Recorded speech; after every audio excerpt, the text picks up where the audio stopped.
성경을 보면 율법 시대가 있어요. 율법 시대, 구약. 그리고 신학을 통해서 서신서를 통해서 나온 게 은혜 시대가 있습니다. 이것은 다 되어진 일이, 율법 시대도 지나갔고 은혜 시대도 되어진 일이고 이제는 종말 시대, 새하늘과 새 땅, 영원한 천국, 되어질 일이죠.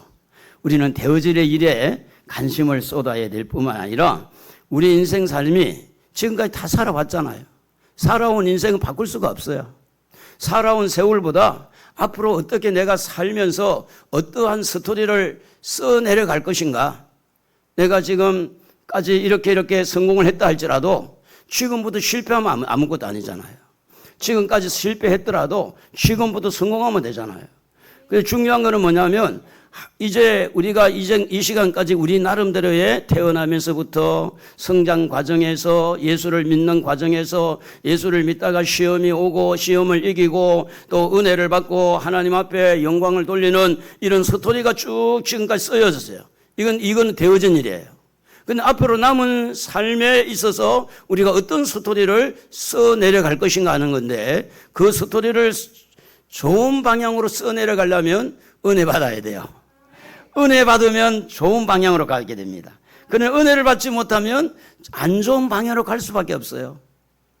그러니까 오늘 야고보 사도는 이 야고보서를 기록할 때 지금 예루살렘 교회가 핍박이 일어나서 막 뿔뿔이 흩어져서 믿음 때문에 이 지금의 말로 말하면 터키 지방으로 또 마케도니아로 뭐 이렇게 안디옥으로 다 흩어져 있는 그런 성도들에게 이 편지를 쓰는데 그 믿음 때문에 흩어졌으면 믿음 생활 잘해야 되잖아요. 그런데 야고보 사도는 뭐라고 말합니까? 마귀를 대적하라. 하나님을 가까이 하라. 그러면 하나님이 너희를 가까이 하실 것이다. 믿음 때문에 흩어졌고 믿음 때문에 지금까지 살아와서 내가 믿음으로 사는 그런 삶이 성공적인 삶이었다면 야고보 사도가 이 흩어져 있는 사람들에게 그렇게 말하지 않았을 거라는 겁니다. 그래서 야고보서 1장 1절에 보면 하나님과 주 예수 그리스도의 종 야고보는 흩어져 있는 12지파에게 문안하느니라 이렇게 되어 있습니다. 그러니까 흩어져 있는 그 12지파가 누구냐면 믿음을 지키려고 믿음으로 살려고 하다가 핍박을 받아서 내가 이 하나님 섬기는 오직 신앙을 잘 지키기 위해서 지금 흩어져 있는데 그렇다면 하나님 잘 섬겨야 될 거 아니에요.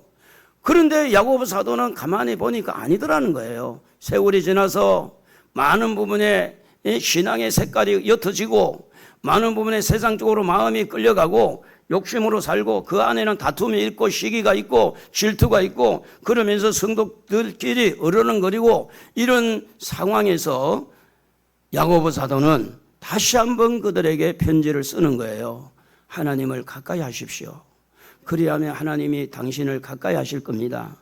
여러분 세상에서 가장 좋은 역사, 좋은 스토리를 써내려갈 수 있는 것은 인간과 함께한 것에 대해보다도 하나님이 나와 함께해서 이뤘다고 하나님이 이럴 때 하나님이 나를 이렇게 도와서 하나님이 이렇게 병들었을 때 하나님이 고쳐주어서 하나님이 내가 가난에 이렇게 찌들려 있을 때 하나님의 은혜로 이렇게 하나님의 축복을 받았다고 하나님과 동행한 그 스토리를 가장 성경에서 많은 양을 이렇게 빌려서 쓴 스토리를 쓴 사람이 누구냐면 요셉이라는 사람입니다. 이 요셉이라는 사람은 태어날 때부터 시작해서 죽을 때까지 그 자기의 스토리가 쭉 성경의 창세기에 기록이 되어 있는데 이 요셉이라는 사람의 삶의 그 스토리는 항상 삶 속에서 하나님이었어요. 뭐 말만 하면 하나님이었어요. 여러분도 그렇게 되기를 바랍니다. 말만 하면 하나님. 무슨 일만 이렇게 드러나면 하나님. 한번 저를 한번 따라해 볼까요? 허락하신다면 하나님. 자, 그런데 여러분 이제 제가 이렇게 하면 여러분 하나님 그러면 돼요. 말만 하면 일만 일어나면 어려움이 있어도 기쁨이 있어도 여러분 이 요셉의 스토리를 가만히 읽어보면 항상 하나님을 내세웠어요. 그래서 성경에 요셉의 스토리가 가장 양이 많을 정도로 그렇게 역사가 기록된 것을 보게 됩니다. 요셉은 어린 시절에부터 총리되기까지 상세한 스토리가 창세기에 기록이 되어 있는데 그의 어린 시절을 가만히 살펴보면 어머니가 4명입니다. 어머니. 자기 친어머니 라헬이라는 분이고 라헬의 언니가 되는 레아라는 또 언니가 야곱의 부인, 아버지의 부인이 되었어요. 그러면 이 레아라는 또 종이 있고 라헬의 이 몸종이 있는데 빌하와 실바가 같이 이제 아이를 낳아서 이제 12명의 아이를 낳는데 전부 다 이렇게 보면 어머니가 4명인 가정에서 태어나게 됐어요. 10번째 아들로. 그리고 태어나 보니까 10명의 배다른 형제가 이미 태어나 있잖아요.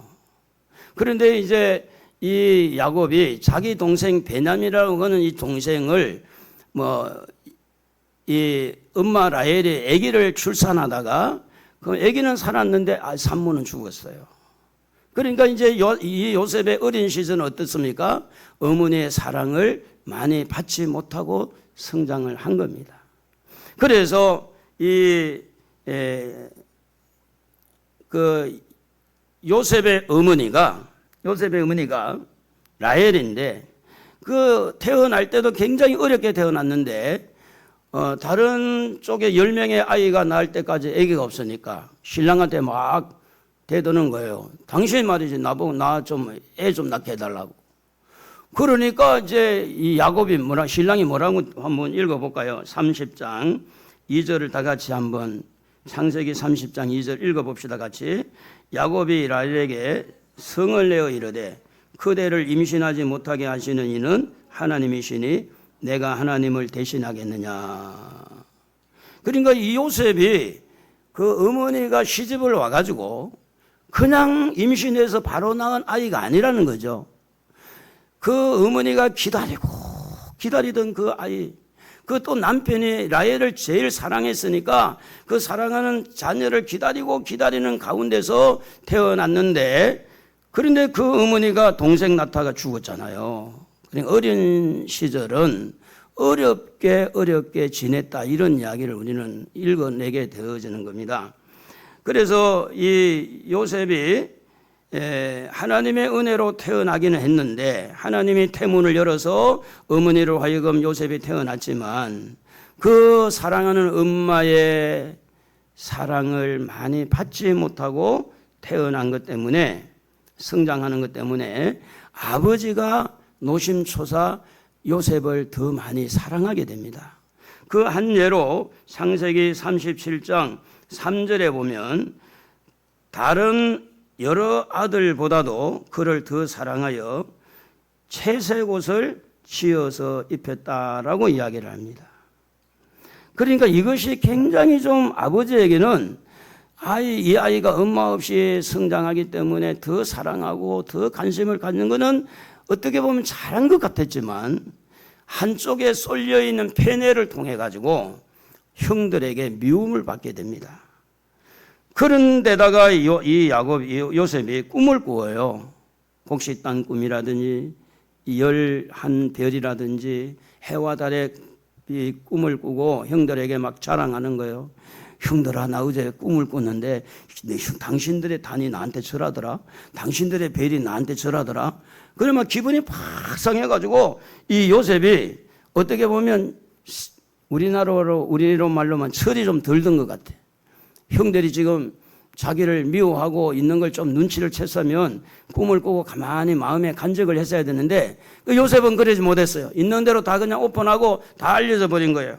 그래서 결국은 형들에게 미움을 받고 애굽으로 종으로 팔려갑니다. 은 20에 받고. 그런데 애굽으로 팔려가서 보디발이라는 애굽 장군 시대 그 장군이라고 하는 이 집에 가서 이제 종사를 하는데 그 가정 총무로 이제 전체 일을 돌보는데 하나님이 함께함으로 복을 받게 됐어요. 요셉 때문에 그 가정이 복을 받는데 어느 날 그 집의 여주인이 눈을 깜빡깜빡거리는 거야. 그러면서 막 이리 오라고. 침실로 데려가는 거야, 침실로. 심실로들에게 우리 아무도 없으니까 동침하자고. 여주인이. 그러니까 이 옷을 붙잡고 이렇게 늘어지니까 옷을 그냥 벗어 던지고 도망쳐 나왔는데 그 옷이 작물이 된 거예요. 그래가지고 이제 그 여인이 이제, 자기 말을 안 듣는다고 요셉을 그냥 고발해가지고 신랑 보고 당신이 말이지 저 가나안 땅에서 데려온 저 종이 나를 거탈하려고 그랬는데 그냥 둘 거냐? 그래가지고 요셉이 감옥에 들어갔어요. 그래 감옥에 들어가서 억울한 누명을 쓰고 이제 죄인들에게 누명을 쓰고 감옥에 들어갔는데 그 감옥에 들어갔을 때에 이 요셉이 누구와 같이 있었느냐? 정치꾼들하고 같이 있었어요. 정치꾼들. 술 만드는 사람, 떡 만드는 사람, 그런 사람들이 막 이 왕을 섬기다가 이제 그 사람들 감옥에 같이 들어온 거예요. 오늘 아침에 또 가보니까 이 사람들 얼굴이 막 새파랗게 질려 있는 거예요. 여보세요. 왜 얼굴이 이상해요? 왜 이렇게 하얗게 질렸어? 그러니까 창세기 40장 7절에 보면 요셉이 그 주인의 집에 자기와 함께 갇힌 바로의 신하들에게 묻되 어찌하여 오늘 당신들의 얼굴이 근심의 빛이 있나이까? 우리 8절 한번 읽어볼까요? 8절. 그들이 그에게 이르되 우리가 꿈을 꿨으나 이를 해석할 자가 없도다. 요셉이 중요합니다. 요셉이 그들에게 이르되 해석은 하나님께 있지 아니하냐니까 정하건대 내게 이루소서. 지금 어디서 말하는 거예요? 감옥에서.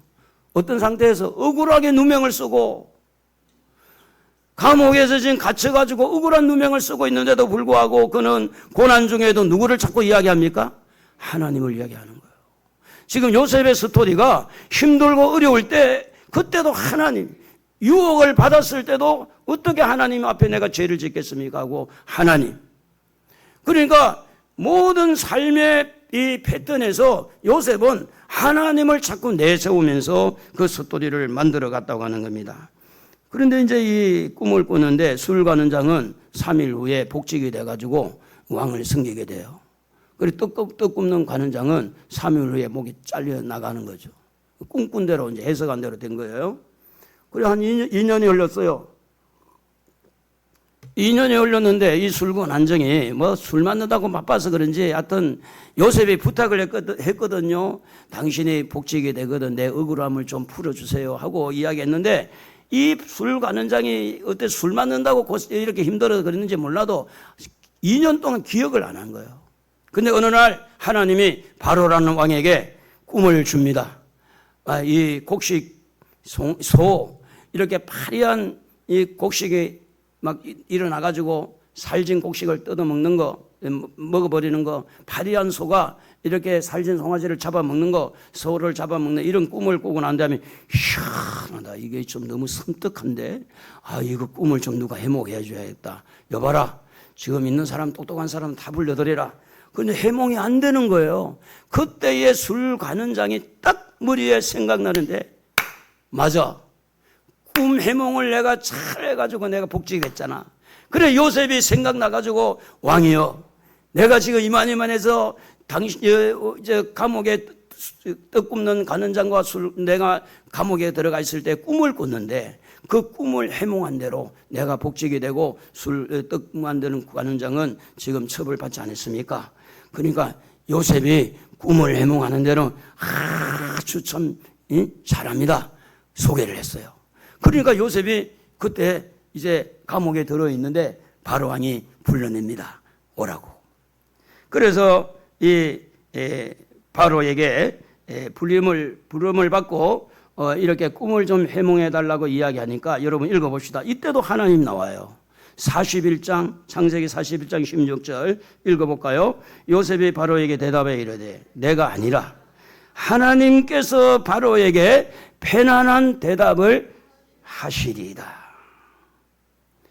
왕이여 7년 동안은 풍년이고 7년 동안은 이제 흉년이 올 텐데 창고를 크게 지어서 5분의 1씩 이렇게 세금을 받아가지고 창고에 차곡차곡 쌓아놓고 가뭄이 오면 그때 우리가 이렇게 위기를 넘겨야 됩니다. 그래 맞네. 근데 그 일을 네가 해. 그래가지고 총리가 된 거예요. 여러분 보세요. 순간순간마다 지금 스토리를 어떻게 써내려가고 있죠? 하나님과 함께한 스토리를 써내려가고 있어요. 늘상 좋을 때도 하나님이었어요. 안 좋을 때도 하나님이었어요. 그래서 하나님이 꿈을 해몽하고 하나님이 이 모든 일들을 이끌어 주신다는 것을 믿고 이 요셉은 하나님과 함께한 스토리를 써내려간 것이 요셉의 이 일생의 어떤 그런 역사입니다. 여러분 어떠세요? 지금까지 그렇게 살아왔어요? 하나님과 같이 하나님의 스토리가 있습니까? 하나님과 함께한 스토리가 있습니까? 앞으로 그렇게 못했더라도 오늘부터 아무리 과거에는 하나님과 함께한 스토리가 있다 할지라도 오늘부터 아니면 아닌 거예요.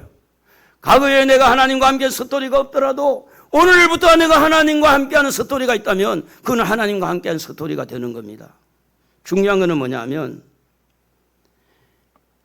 요셉 한 사람은 요셉 자신의 스토리지만 저와 여러분은 저의 스토리, 여러분의 스토리를 만들어 가야 돼요. 창세기 50장 19절에 보면 그 형들을 은 20을 받고 판 형들을 용서하는데도 그는 하나님이었어요. 창세기 50장 19절에 보면 요셉이 그들에게 이르되 두려워하지 마소서 내가 하나님을 대신하리까. 그러면서 20절에 보면 당신들은 나를 해하려 하였으나 하나님은 그것을 선으로 바꾸사 오늘과 같이 많은 백성의 생명을 구원하게 하시려 하신다니 당신들은 두려워하지 마소서 내가 당신들과 당신들의 자녀를 기르리이다 하고 그들을 간곡한 말로 위로하였더라. 지금 가나안 땅에 가뭄이 들어서 아버지 야곱이 애굽에는 풍년이 졌다 그러는데 가서 양식을 좀 사오라. 그래 내려보냈어요. 내려보내서 이제 결국은 나중에 아버지까지 다 모시고 고센 땅, 이집트의 고센 땅에서 이제 자리를 잡게 되어졌는데 이제 아버지가 돌아가시고 난 다음에 형들이 걱정이 되는 거예요. 아버지가 있을 때는 원수를 안 갚을 거라 생각했는데 아버지가 딱 야곱이 죽고 난 다음에 이 형들이 막 부들부들 떠는 거예요. 그때 요셉 앞에 이 형제들이 바짝 무릎을 꿇고 엎드려서 우리는 당신의 종들입니다 라고 말할 때 내가 어떻게 하나님을 대신하겠습니까? 당신들이 나를 판 게 아니고 하나님이 나를 이곳에 와서 당신들을 살리고 이스라엘 민족을 형성을 하고 하나님께서 미리 나를 이곳에 당신들이 보낸 게 아니라 나를 보낸 분은 하나님이라고. 여러분 마음에 상처가 많고 억울한 일이 많고 힘든 일이 있어서 오기를 가지고 이렇게 정오하는 심정을 가지고 두고 보자 하는 그런 마음 속에도 하나님이 나온다면 용서하기가 편해집니다. 용서하기가 쉬워집니다. 그런데 왜 나를 이랬냐고 원망하고 불평하면 용서의 문이 막히고 마는 겁니다. 그래서 요셉의 삶의 스토리를 살펴보게 되면 그가 유혹받을 때도 창세기 39장 9절에 이 큰 악을 행하여 하나님께 득죄하리까 항상 하나님을 생각하고 근데 자기만 그린 게 아니라 다른 사람이 볼 때도 하나님이 함께한 것을 보여줬는데 창세기 39장 2절에 여호와께서 함께 하심으로 그가 형통한 자가 되어 그 주인 애굽 사람의 집에 있으니 그의 39장 3절에 보면 그의 주인이 여호와께서 그와 함께 하심을 보며 범사에 형통하게 하심을 보았더라. 옆에 사람도 인정을 한 거예요. 감옥에 갔을 때도 전옥에게 은혜를 입어가지고 요셉 너무 잘한다. 간수장의 창세기 39장 23절에 보면 간수장은 그의 손에 맡긴 것을 무엇이든지 살펴보지 아니하였으니 이는 여호와께서 요셉과 함께 하심이라. 여호와께서 그를 범사에 형통하게 하셨더라. 여러분 하나님의 형통, 하나님의 함께함으로 모든 문제가 술술 풀리고 형통한 축복을 누리기를 바랍니다. 지금부터 과거를 묻어버리고. 그래서 요셉은 하나님을 가까이 하고 함께하면서 어떻게 하나님이 요셉을 지켜주고 어떻게 하나님께서 요셉을 보호하고 어떻게 하나님께서 요셉을 이 영화롭게 이 축복 속으로 이끌어 갔는지를 그런 스토리를 창세기를 통해서 우리에게 알려주고 있는 겁니다. 가장 좋은 스토리는 하나님과 함께하는 스토리입니다. 내가 옛날에 누구누구 만났는데 그 누구가 세상 말로 말하면 그놈이 사기꾼인 줄 내가 모르고 말이지. 그놈이 나한테 사기를 쳐가지고 내가 이렇게 지금 억울하게 되었다고. 그놈만 내가 안 만났으면 여러분 용서하고 이해를 좀 들으세요. 그놈이라고 이상하게 생각하지 말고. 내 마음에 막 복받쳐 오르니까 그놈 하면서 인생을 살아간다고 해서 어떻게 뭐 문제가 풀립니까? 요셉은 그놈이 아니라 하나님이 내가 그렇게 사기를 안 당하면 하나님을 찾지 못하고 그렇게 사기꾼을 만나지 않았으면 더 큰 사기를 당할 수 있으니까 너무 연약하니까 하나님이 훈련하기 위해서 그런 사기꾼을 만나서 하나님을 바라보게 하고 하나님을 의지하게 하고 하나님을 찾게 하고 하나님이 더 큰 사기를 당하지 않도록 그게 사기꾼에게 훈련 삼아 이렇게 된 것이다. 여러분 생각하기 나름이잖아요. 하나님을 생각하면 하나님이 술술 풀어요. 근데 그 사람을 생각하면 악이 다 솟아올라. 악이. 내 인생은 내 신랑을 잘못 만나서 그래. 그때 그 신랑 만나가지고 내가 말이지. 그 신랑 말고 딴 남자를 만나서 내가 이러지 않을 텐데. 그래가지고 뭐 여러분 어떻게 하나님과 함께하는 스토리를 만들겠어요? 억울한 일을 당해도 하나님입니다. 좋은 일을 당할 때도 하나님입니다. 여러분 사기꾼을 만나도 하나님이 돼야 돼요. 사기꾼이 얼마나 많아요. 그래서 야고보 사도는 뭐라고 말합니까? 믿음 때문에 흩어져 있는 성도일지라도 하나님과 함께하는 스토리를 써내려 가야 되기 때문에 오늘 본문 8절 한번 같이 읽어보면 좋겠습니다. 하나님을 가까이 하라. 그리하면 너희를 가까이 하시리라. 죄인들아 손을 깨끗이 하라. 두 마음을 품은 자들아 마음을 성결하게 하라. 결론적으로 말하면요, 하나님과 함께 스토리를 만들어 간다면은 영원한 축복과 연결되고 이 땅에서도 복이 된다 그 말입니다. 할렐루야. 요셉만 그렇습니까? 여러분도 그렇고 저도 그렇지 않습니까? 저는 앞을 봐도 산이고 뒤를 봐도 산이고 이리 봐도 저리 봐도 산골짜기에 태어난 사람입니다. 그런데 예수를 믿고 복을 받았잖아요. 저만 그럴까요? 저만 그런 스토리를 써내려갈까요? 그러면 하나님과 함께하는 스토리를 써내려가야 되는데 그러면 하나님을 가까이 하는 게 뭐냐? 도대체 하나님과 함께하는 게 뭐냐? 함께하고 하나님과 함께 가까이 해서 하나님과 함께 스토리를 써내려가려면 뭘 받아야 되느냐? 은혜 받아야 돼요. 사람은요 은혜를 받으면 말 잘 듣는데 은혜를 받지 못하면 안 하면 아주 미꾸라지처럼 아주 그냥 뺀질뺀질 해가지고 말 안 듣습니다. 자기도 알아요. 자기가 하나님 앞에 굴복하지 않는 거 자기도 알아.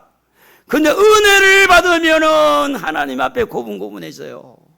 은혜를 받으면. 은혜를 어디서 받을 수 있을까요? 어디에서 하나님의 은혜를 받고 어디에서 하나님과 동행하고 가까이 하는 시간이 될까요? 그게 뭐냐면 예배입니다. 예배. 여러분 예배의 성공자는요 지금까지 살아온 모든 사람들의 스토리를 봐도 예배에 실패한 사람이 하나님과 좋은 스토리가 있다는 것은 들어보지는 못했어요. 연예인들 중에도 보면 내가 예수를 믿고 잘 몰라가지고 새벽 기도를 3년 동안 다니는데 3년 동안 다니는 가운데 하나님이 이렇게 하나님이 은혜를 주셨다고. 연예인 중에 예수 믿는 사람 많잖아요. 어떻게 여러분 하나님과 함께하는 스토리를 만들어 가겠어요? 여러분 은혜를 받아야 되는데 어디에서 은혜를 받을 거예요? 길 가다가 은혜 받습니까? 어디에 받을 거예요? 하나님 앞에 나와서 나오더라도 은혜 받으려면 하나님은 영이시기 때문에 영과 진리로 예배하는 자를 찾는다 그랬어요. 요한복음 4장 24절에 보면 영과 진리로 예배할 때가 오는데 아버지께서는 자기에게 이렇게 예배하는 자들을 찾으시느니라. 그래서 24절에 보면 하나님은 영이시니 예배하는 자가 영과 진리로 예배할지니라. 여러분 교회 오실 때 그냥 몸만 오지 말고 마음도 같이 데려와야 돼요.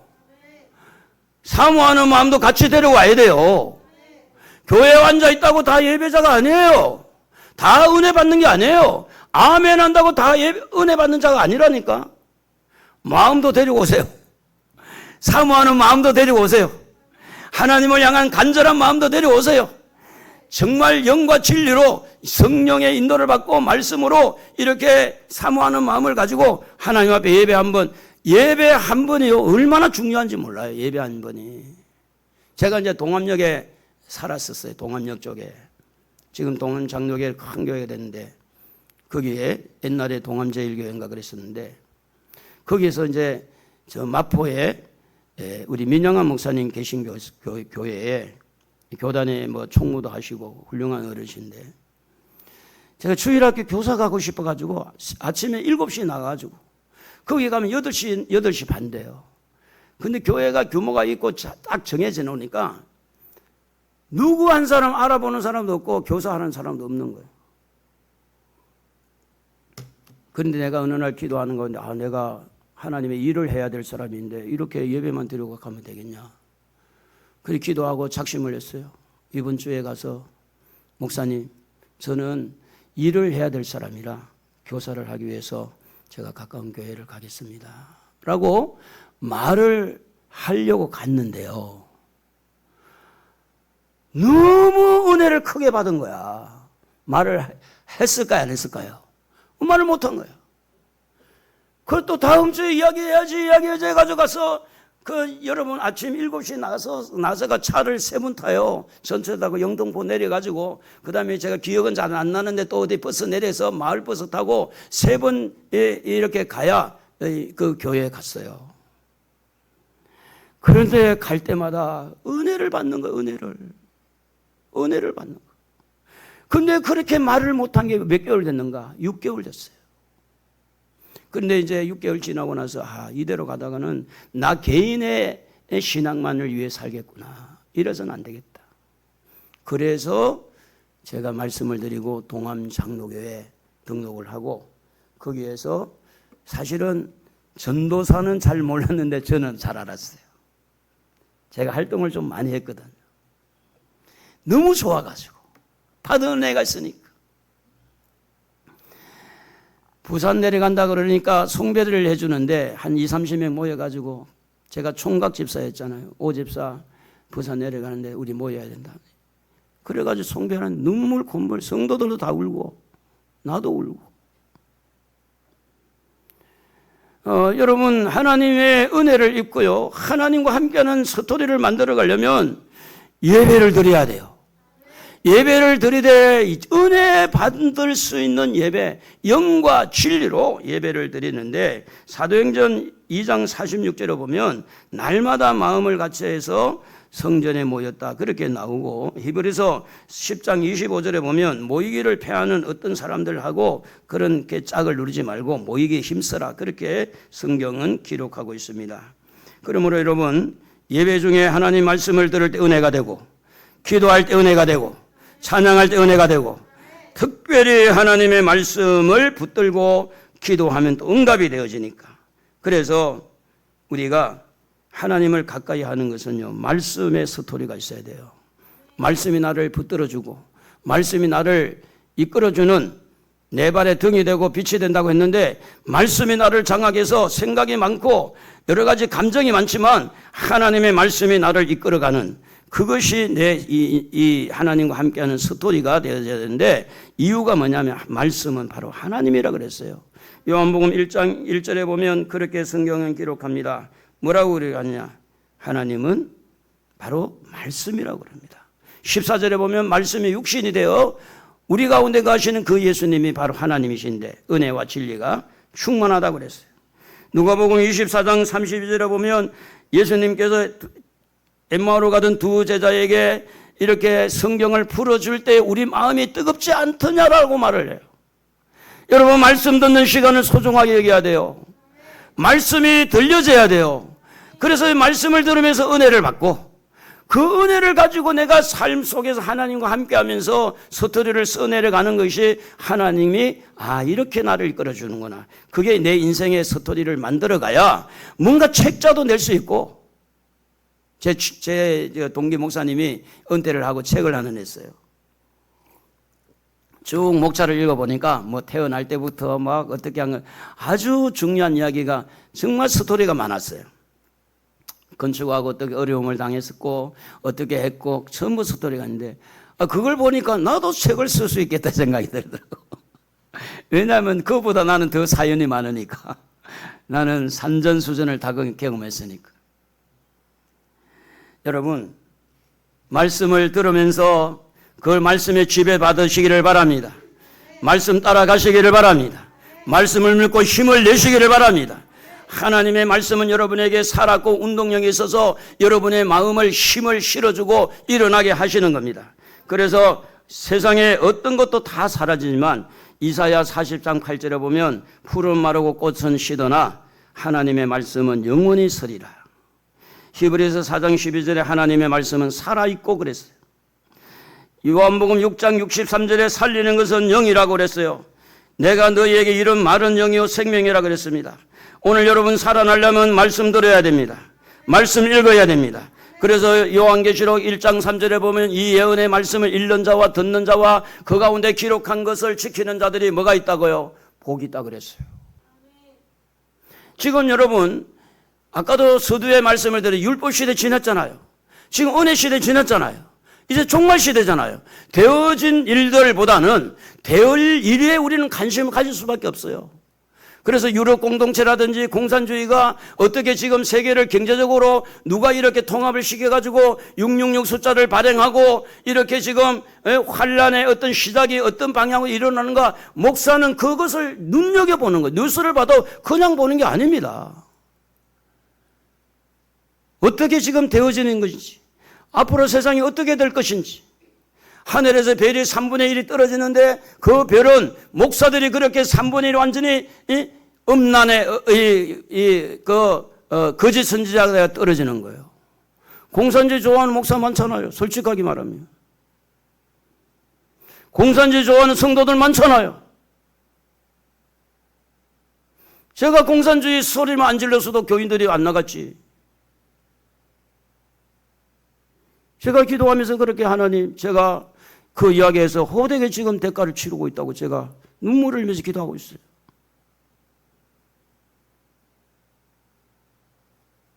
왜 이렇게 되어졌느냐? 성경에 보면 음녀교회, 이 요한계시록을 보면 그렇게 돼 있어요. 음녀교회는 다 거짓 선지자를 통해서 쑥물을 먹기 때문에 그 지옥불로 같이 갈 수밖에 없는 거예요. 지금은 은혜 시대보다는 종말 시대죠. 종말 시대. 그것도 세상 종말이 11시 54분, 55분 시계가 그렇게 지금 되어 있잖아요. 조금 있으면 종말이 된다는 거. 그러면 오늘 우리가 이런 시대에 살고 있으면서 우리가 깨어서 뭐 해야 되느냐? 기도해야 돼요. 기도로 스토리를 만들어 가야 돼요. 기도로. 성경은 마태복음 7장 7절에 구하라고 그랬어요. 주신다고 그랬습니다. 그렇잖아요. 구하라 주신다. 사무엘상 12장 23절에 보면 사무엘 선지자는 기도하는 것을 쉬는 죄를 범하지 않는다. 데살로니가 5장 17절에 쉬지 말고 기도하라고 그랬고, 모세가 손을 들면 아말렉을 이기고, 모세가 팔이 아파가 손이 내려지면 아말렉이 이기고, 모세가 손을 들면 이스라엘이 이기고, 기도의 손을 올리면, 여러분 흉내라도 한번 내봅시다. 한번 이기게. 마귀와 싸워 이기고, 죄와 싸워 이기고, 어떤 걸 어려움과 싸워 이길 수 있도록. 자, 손을 이렇게 한번 쭉 들어봅시다. 손을 들면 이기고, 할렐루야. 이길 줄로 믿습니다. 이 손이 무슨 손이 돼야 되느냐? 기도의 손이 돼야 돼요. 기도의 손. 그래서 출애굽기 17장 11절 다 같이 한번 읽어보겠습니다. 모세가 손을 들면 이스라엘이 이기고 손을 내리면 아말렉이 이기더니. 여러분, 기도하면 이깁니다. 제가 늘 그런 간증도 했잖아요. 이 사기꾼 목사를 만나가지고 기도해서 이겼잖아요. 나도 기도 안 했으면요 큰일 날 뻔했잖아요. 지금 생각하면 참 하나님의 은혜라. 근데 그 양반은 기도를 안 하더라고. 오, 새벽에 와가지고 오 기도 시켜놓고 자기는 사청으로 쑥 올라가 버리고.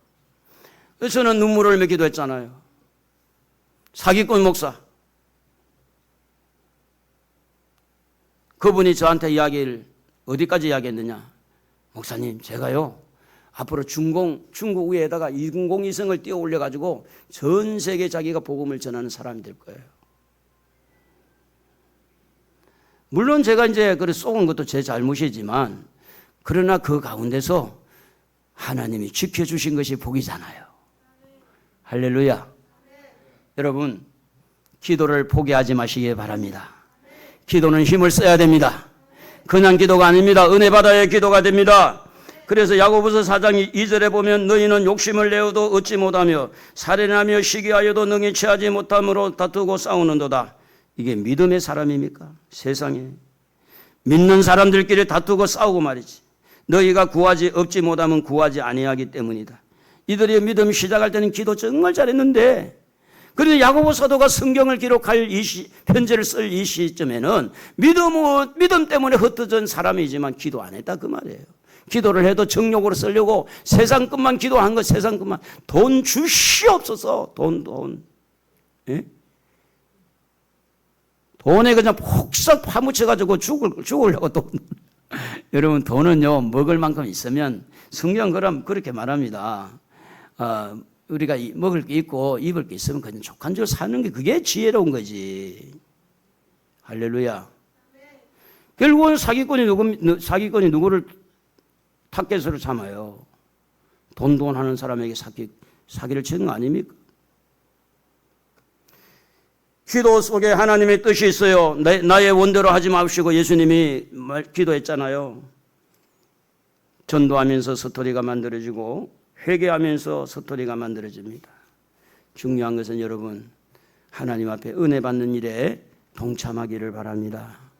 아무리 알고 있는 지식이 있어도 은혜 받지 못하면 몸이 움직이지 않습니다. 은혜는 하나님 앞에 와서 예배 시간을 통해서 은혜를 받습니다. 예배 시간 중에도 말씀을 통해서 은혜를 받습니다. 그리고 여러분 힘들고 어려운 것을 기도를 통해서 하나님과 함께하는 스토리를 만들어 갈 겁니다. 막연하게 하지 마십시오. 하나님이 살아계십니다. 살아계신 하나님입니다. 응답해 주신 하나님이에요.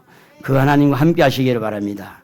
지금까지는 어떤 스토리가 만들어졌다 잊어먹으시고, 오늘부터 되어질 일에 대해서 오늘 하나님과 손잡고 이렇게 스토리를 써내려가는 그런 여러분의 인생이 되기를 주의 이름으로 축복합니다. 우리 찬송가 400